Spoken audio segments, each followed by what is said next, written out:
Good morning, everybody.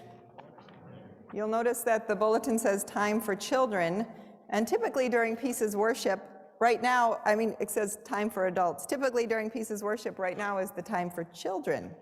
But today, the children are leading the interpretation of the gospel, and they're going to do it at the point where there is normally the sermon. They're leading it through the Christmas pageant. And so I'm doing the time for adults here, which, yes, does mean that it might be a little bit shorter than the typical sermon. In just a moment, I will read the gospel for the day. It tells about crowds coming to John the Baptist to be baptized. And John receives them with these warm and welcoming words, "You brood of vipers, who warned you to flee from the wrath to come?" They are called children of snakes, as opposed to children of Abraham. It could be heard as an insult, and it cuts their identities to the core. Who are we? Certainly we are the children of Abraham. Not according to John. Children of Abraham had their place in God's community secured, but children of snakes, not so much. They were fleeing something, presumably fleeing in order to find solace and life-sustaining community, in order to turn their lives over to God. But we don't quite know what it was that John referred to when he said, "Who warned you to flee from the wrath to come?" What drove them from their lives as usual to the wilderness at that point, where John the Baptist was preaching and baptizing, creating a new identity, creating a new community? Why did they come? We don't quite know what the wrath to come refers to. It could be the wrath of God's judgment, that they, by living in such a way that dishonored God, would be judged by God.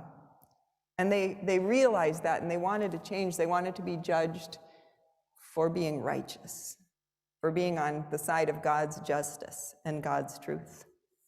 The wrath may have been a reference to the Roman occupation of Israel and the escalation of political tensions there.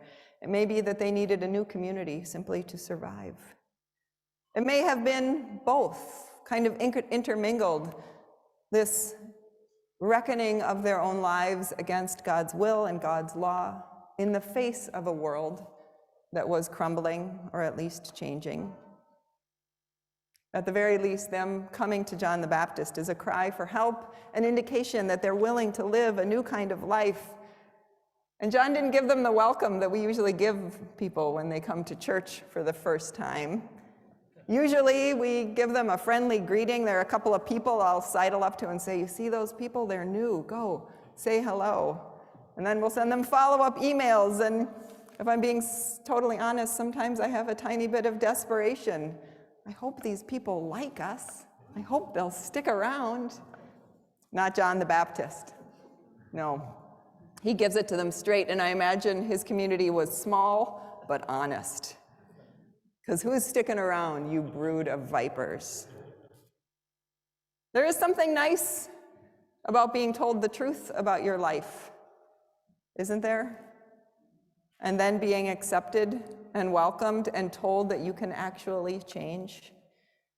Look at the people who are coming, people who probably needed that kind of truth to be revealed to them, and then to be reminded that that's not all they were. Tax collectors, soldiers. These are the ones coming to be baptized. People whose identity was torn, and who may, when the wrath came, be found on the wrong side of the political alliance.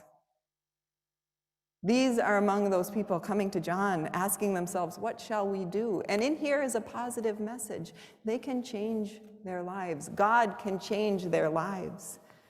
And John's answer is quite clear and actually not that hard. Get right. Share your goods. If you have 2 coats, give one away. Help the whole community survive through your acts of generosity and sacrifice. Pay reparations to those you harmed in the past. Don't use your privilege as a soldier to brutalize others or for your gain. Live in line with God's honest truth. Care about people, and not just your family, but all people in this community. And realize this, all of this is just the preparation for the baptism that Jesus will offer, which is a baptism that isn't just water, but spirit and fire and power, and that will send you as God's community into the world with some consequences. There are consequences for the people who come to John the Baptist, consequences for their lives. And the old is passing away for them, these old ways of being, these bad behaviors and dishonest half-truths about their lives. So too is passing away the fear that they will be cared for and loved and forgiven. They're being invited with truth, yes, but also with grace and with love. They are being invited into a new community, the community of Jesus' people. And this is the proclamation of the good news. And it's a bit jarring to have this proclamation of John the Baptist with all its implications and its axe lying at the root of the tree and the wheat being burned and the threshing.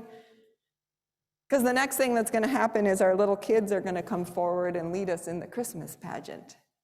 And it might not seem like that gospel message and the proclamation of our children really go together all that well. But it does. It does. Now, when the kids come forward, I won't be calling them broods of vipers, not only because a few of them are my own children,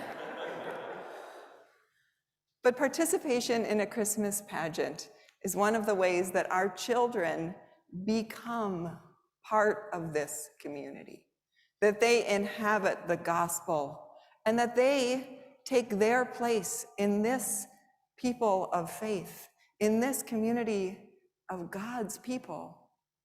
They come and they show us that they are here too, and that this gospel message isn't just for those of us who are older and wiser and who can think a little bit more rationally. In fact, it is also for them as they are, as children, and they are part of us. And they need the truth of God just as much as we do. These two visions that we hear, this vision of John the Baptist's rigorous community of faith, and the vision of the children that come forward slightly less rigorously formed in their lines, they are related in that it is Jesus who's at the center of both of them. Jesus' truth, Jesus' community, Jesus' grace, and Jesus' love. Pulling not only those people from John and these children in a few minutes, but each of us with our torn identities and our wonderings, what then should we do?